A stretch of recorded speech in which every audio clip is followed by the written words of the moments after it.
Family life and interpersonal relationships have always been of great interest to American culture and society. In Abraham Lincoln's letter to his wife, Mary Todd Lincoln, on March 4, 1860, we get a great introspective look into Abraham Lincoln's mindset and personal relationship with his family as he starts to become the front-runner for the Republican nomination for president in the 1860 election. It demonstrates the personal dynamic between Lincoln and his wife, and also demonstrates the stressful nature of a national campaign and how this affects him and his family during the process. When this letter was written, Abraham Lincoln was in Exeter, New Hampshire, while Mary Todd Lincoln was back at the family home in Springfield, Illinois. He was in Exeter, New Hampshire, visiting his son, Robert, who was completing his studies at Phillips Exeter Academy and preparing to move on to Harvard College in the fall of 1860. Robert is Abraham Lincoln's oldest son, and he himself in his adult years will go on to have a successful career as a lawyer and businessman, following the footsteps of his father in that regards. Robert was, of course, the only one of the four Lincoln children that Abraham Lincoln and his wife actually saw into his adult years. Now, when analyzing this document, we must first understand why Abraham Lincoln was in Exeter, New Hampshire at this moment in the build-up to the Republican Convention in 1860.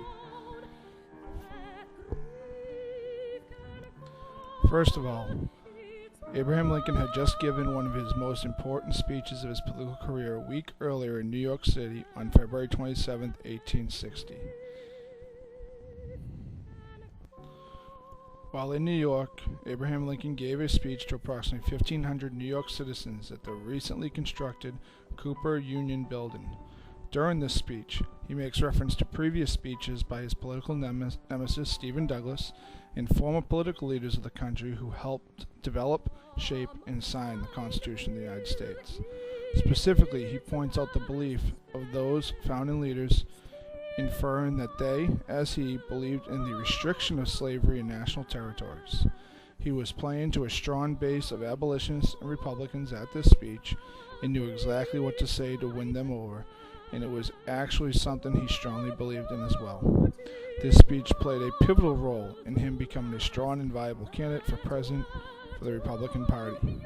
So because he was already on the East Coast, he felt this was a perfect time to visit his eldest son in Exeter, so he made plans to travel by train to visit him there. Ironically, that will not be his only purpose while being present in New Hampshire, as it is stated in his letter to his wife, because he will be asked time and time again to make public appearances and speeches throughout New Hampshire and the New England states while he is there. Lincoln opens his letter to his wife by saying, "Dear wife, when I wrote you before, I was just starting on a little speech-making tour, taking the boys with me." Here, he is making reference to the speech he made in New York City, which, due to its magnitude and importance, was not much of a little speech. He also states that he had taken a couple of the boys with him. This can be a bit confusing part of the letter, considering that one son had already passed away, Edward, who died in 1850, and later in the letter he says to his wife, "Bob had a letter from you saying Willie and Taddy were very sick that Saturday night after I left." Reading this, that would only leave Robert, and he was away at boarding school, so in actuality, none of his boys were actually with him on this tour. But what he actually meant by boys is that, in this part of the letter, is that while in New Hampshire, he would be traveling with his son Robert and a couple of his Exeter classmates, his roommate, and a young man by the name of George Latham.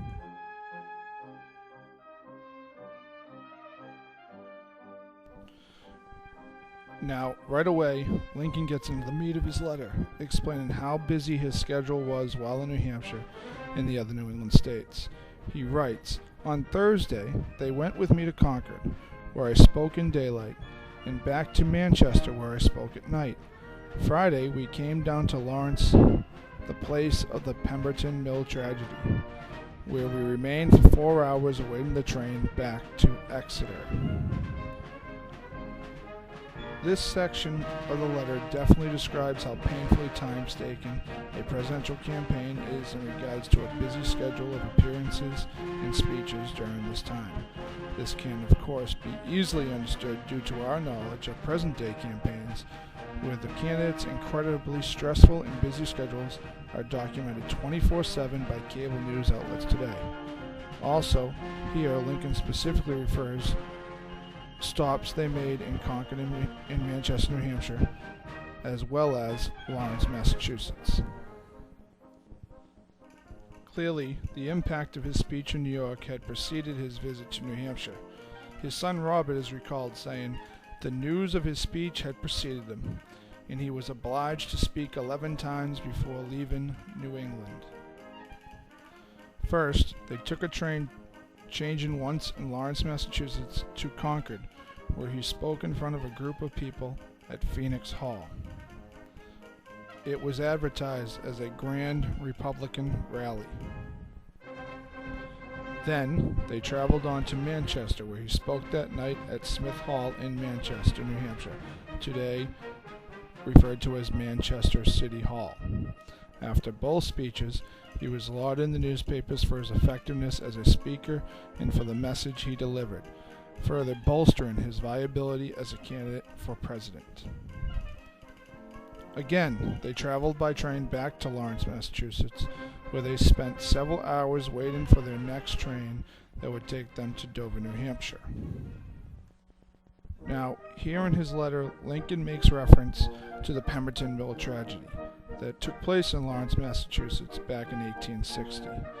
It is considered to be one of the worst industrial accidents in American history, where the Mills complex mysteriously collapsed without any apparent warning signs prior to it happening, and in result, more than 120 people lost their lives and another 134 were severely hurt.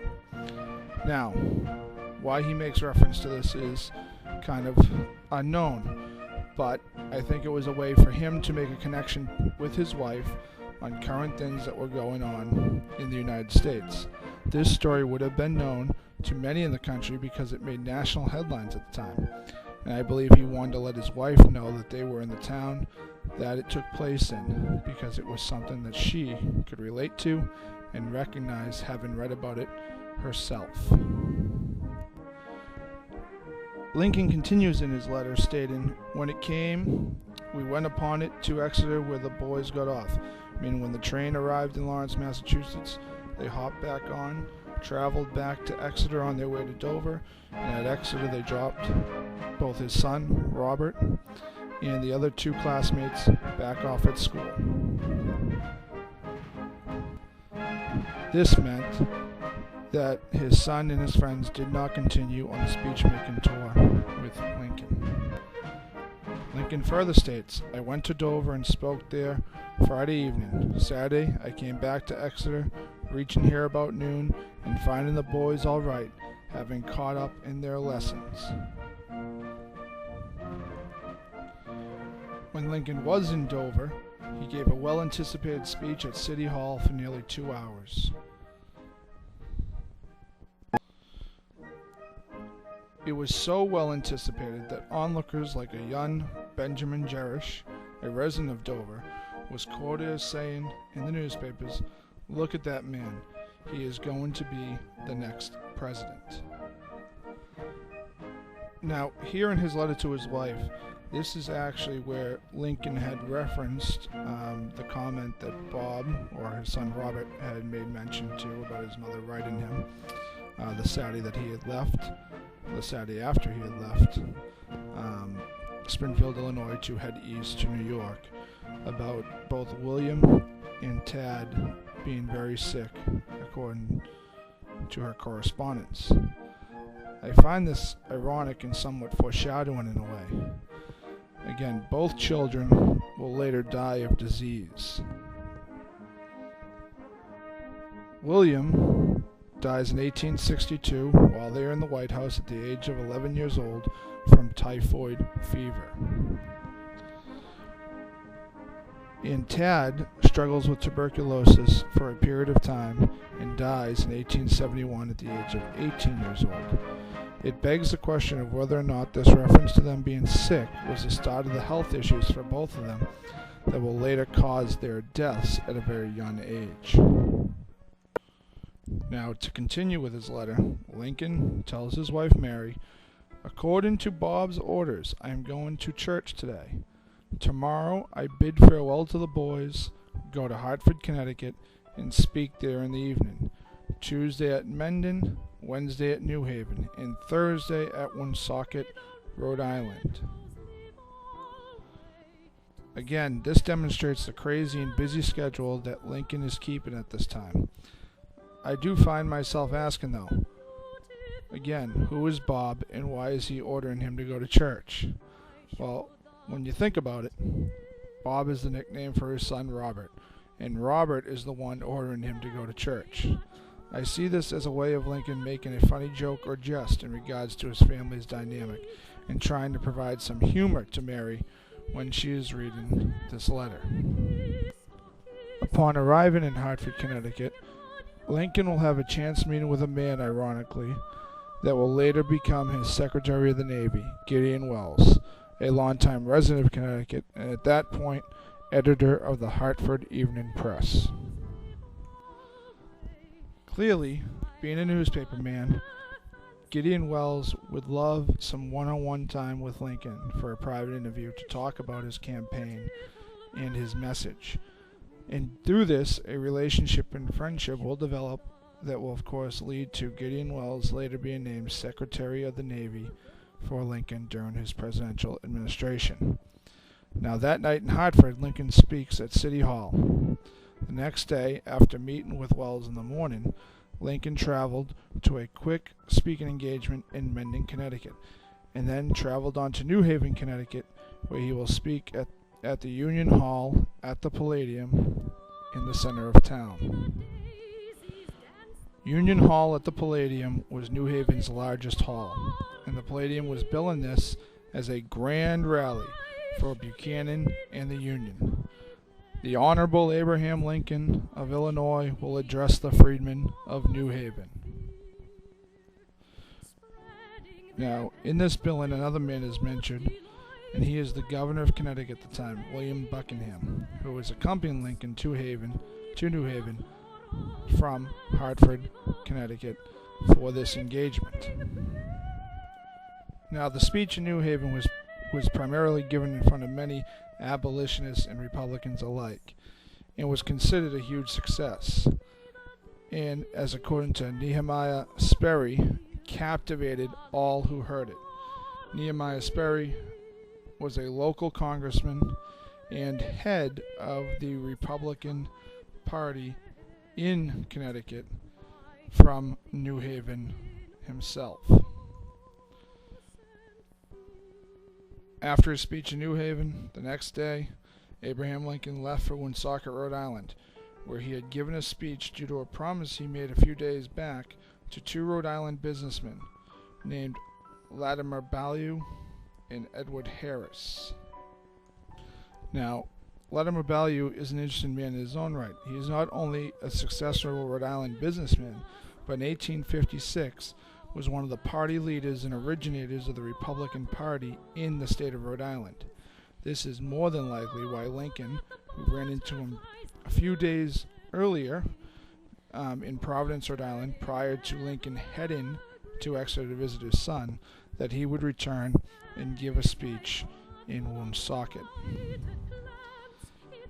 In this next part of the letter, I find the statement that you see before you to be the most important, getting to the actual essence of the letter itself. Lincoln had wrote, "I have been unable to escape this toil. If I had foreseen it, I think I would not have come east at all." He continues, "The speech in New York, being within my calculation before I started, went off passably well and gave me no trouble whatsoever. The difficulty was making 9 others before reading audiences who have already seen my ideas in print." Of course, this references the idea that many of the people he is now speaking before in his speech-making tour have already heard his ideas or read about it prior to him speaking. That means that he has to find new ways to deliver the message and keep the excitement going about his candidacy. I truly think this speaks to what this letter is all about. The quotes before you demonstrate the high stress level that Lincoln is engulfed by at this moment. He realizes that with every speech, the stakes are getting higher and higher. The pressure for him is growing, and he really at the time needed to talk to or vent to someone he truly trusted and knew. Who better to trust with his confidence and feelings than his wife, Mary Todd Lincoln? He finishes the letter off by saying, "If the trains do not lie over Sunday, of which I do not know, I hope to be home tomorrow week. Once started, I shall come as quick as possible. Kiss the dear boys, her father. Affectionately, A. Lincoln." This again demonstrates the affection he has for his wife and children, and especially how he will lean on his wife for support as he gets closer and closer to the presidency, and even more so while he is president.